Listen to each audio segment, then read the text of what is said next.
आज से करीब 6,500 करोड़ साल पहले क्रिटेशियस पीरियड्स के अंतिम चरण में इस ग्रह ने पिछले 165 करोड़ सालों से राज कर रहे दैत्याकार छिपकलियों को खो दिया।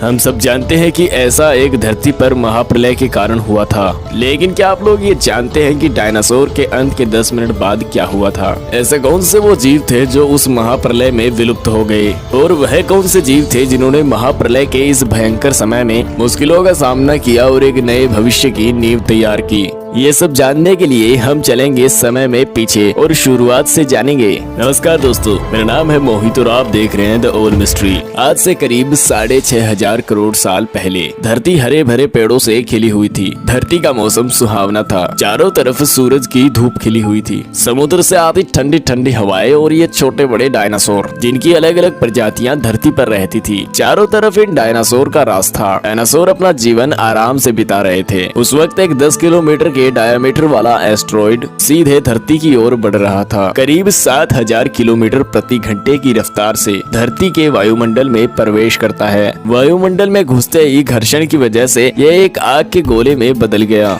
इसकी रोशनी इतनी तेज थी कि इसे देखने वाले सभी जीव अंधे हो चुके थे। एस्टेरॉइड धरती से टकराते ही धरती में एक भयंकर विस्फोट होता है। यह एस्टेरॉइड इतना शक्तिशाली था कि इसके टकराते ही धरती पर मौजूद लाखों मेट्रिक टन धूल धातु अंतरिक्ष में चले गए और एक विशालकाय धूल का गुब्बारा बन गया। समुद्र में बड़ी बड़ी लहरें उठने लगी। धरती पर महाविनाश का आरंभ हो चुका था। धरती पर अब रेडिएशन की मात्रा इतनी बढ़ चुकी थी कि आसपास में आने वाले सभी जीव जलकर भस्म हो रहे थे। इस तबाही में आसमान में उड़ने वाले जीव खतरों से बच रहे थे, लेकिन यह तो बस महाप्रलय की शुरुआत थी। विस्फोट की वजह से जो लाखों मेट्रिक टन धूल धातु अंतरिक्ष में गया था, वह सिर्फ 40 मिनट बाद धरती पर आग के गोले में मौत बरसाने लगे। साथ ही धूल के बड़े बड़े बवंडर धरती पर तबाही मचा रहे थे। चारों तरफ खौफ का मंजर था। डायनासोर अपनी जान बचाने के लिए इधर उधर भाग रहे थे।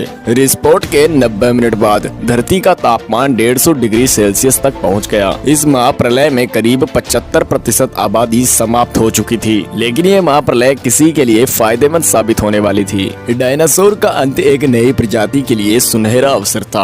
डायनासोर के अंत के 10 मिनट बाद मैमल्स, एक ऐसा जीव जिसने खुद को इस महाविनाश से बचा लिया। आगे चल के ये और विकसित होने वाले थे, जिससे पृथ्वी में एक नए भविष्य की नींव तैयार होने लगी। तो ऐसा था इन दैत्याकार डायनासोर का अंत। उम्मीद है ये वीडियो आपको पसंद आई होगी। अगर ये वीडियो आपको पसंद आई है तो इस वीडियो को एक लाइक करके चैनल को सब्सक्राइब कर लीजिए, ताकि ऐसे ही मिस्टीरियस वीडियो आप तक पहुंचती रहे, और कमेंट में अपनी राय जरूर दें।